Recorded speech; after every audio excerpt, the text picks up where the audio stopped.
your #1 news team covering the North. The Bahamas Tonight, Northern Edition. Welcome back. The King of the North, 104.5 FM, is returning to the airwaves with new talent and a new face. He is known in the world of entertainment as the DJ that plays the music that you love to hear. His versatility and style has taken him around, and now his voice will echo throughout Power 104.5 airways. Who is he? Well, let's find out. Romiko Knowles has the scoop. He is no stranger to the airwaves. Ever since a child, playing music has been a passion of his, and now he will do it on the King of the North, Power 104.5 FM radio station. Now, if you were listening in the past or tuning in at present, 104.5 is excited to bring to you the future.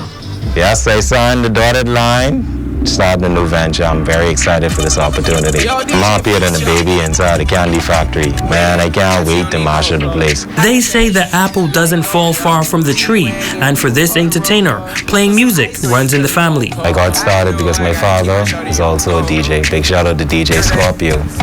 And I always just found myself liking music and being around music, so I'd always ask him to say, well, let me push a button, let me try this, you know? So that's how I started. And for those who may not be familiar with his style, this is what you can expect when you hear the name DJ Future. Think of diversity. I play for a diverse crowd, so I'm bringing the heat, I'm bringing the fire, I'm coming to cause havoc on Power 104.5. And with new talent comes new and fresh ideas geared toward keeping listeners entertained while not giving away too much. Here is some of the things he plans to introduce. I plan to implement a section where I introduce new music, whether it's Bahamian or somebody someplace else. I also plan to implement what's in your playlist section, where we grab persons out of the community, people that you should know, and then we ask them to give us their suggestions or whatever is in their playlist, and they tell us about why they chose this song, why do they listen to this. Future invites everyone to keep those dials locked into the King of the North, Power 104.5 FM, as he keeps you up to date with new music, new vibes, energy, new segments, and fresh ideas. You can find me on Power 104.5 at 11 a.m. to 3 p.m. every day, Monday to Friday. And also look out for the midday mashup at 12:30. You know how we throw down, so yes, you don't want to miss that. He will be live on Monday, November 2nd. Tune in. Don't miss it. I want you to experience this journey with me. Welcome to the team. Romiko Knowles, ZNS Network News. Anglican Church women are set to celebrate 40 years of service here in Grand Bahama this November 3rd. The ACW is an organization of the Anglican dioceses within the Bahamas and Turks and Caicos Islands that grew out of a need for more deliberate work of women within the church. But the ongoing pandemic is putting a damper on events. Past president and current director, Mary Comer. We have toiled all these 40 years here in Ascension. We are very thankful that God has been with us. He has given us many successes. We have women who have committed their lives and their work to the service of God in His church and in this part of the kingdom. And we have had many successes, and we, on this 40th occasion, we rise to worship and give Him thanksgiving. Despite the challenges caused by COVID-19, President Patricia Williams says the ACW will make it a point to celebrate their 40th anniversary this Sunday. And we have not been able to worship from February. And so we are taking this time for our 40th anniversary to come together in corporate worship on Sunday, November 1st at the 9 o'clock service. And we will have some presidents from the other branches present. And we'll come together as a family because we haven't done it, and we'll come together and worship. And now to our Everyday Hero segment. As we close out the month of October, we bring you the story of a man who is considered a hero to scores of athletes and students. With his guidance, many have excelled in the field of athletics. Tonight, in our final installment, Jay Philippe brings you the story of coach extraordinaire Macarthur Rigby.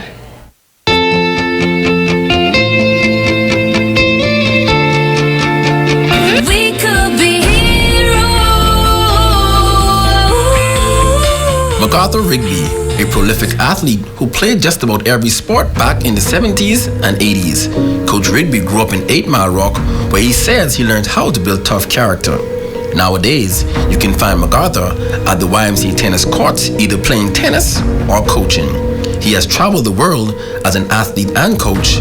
Macarthur says his love for mentorship is what keeps him going.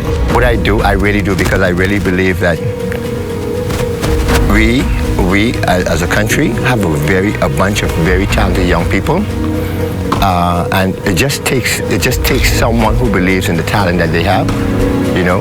And if you believe in that child can go very, very far, because someone did it for me, you know. My grandmother used to fight me not to play sports, but someone did it for me, and so I'm actually really giving back.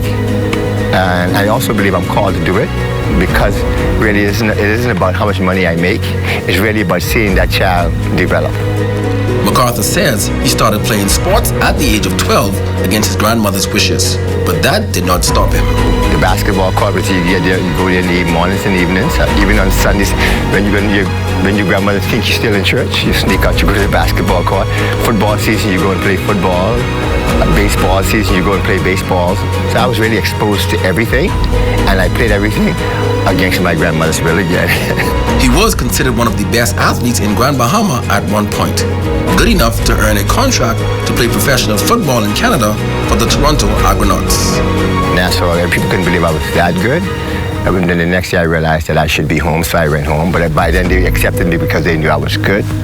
But at that time I couldn't play baseball or basketball, because I was a really good shortstop, really good shortstop, or center fielder. And in basketball I was really good forward. Always, you know, I remember silk off the glass. Everything was off the glass for me. So. Known to be a tough, hard-nosed, no-nonsense coach that later became a unique characteristic that athletes and students grew to love. The truth about me is I'm tough because I want you to be good. You know, there's never a time you come here I don't ask you to do something for you. Think about that. You might never do it, right? But I always ask you to do something for you, because later on in life, you're going to become really important, and what you do now is important.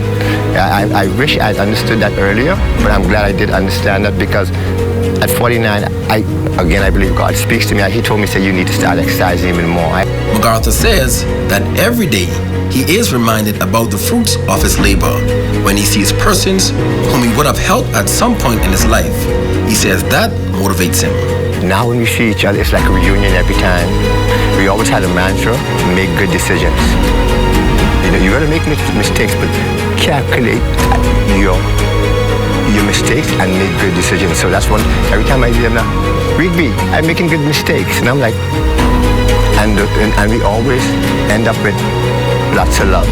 As we celebrate everyday heroes, let us celebrate a life coach and mentor, Macarthur Rigby.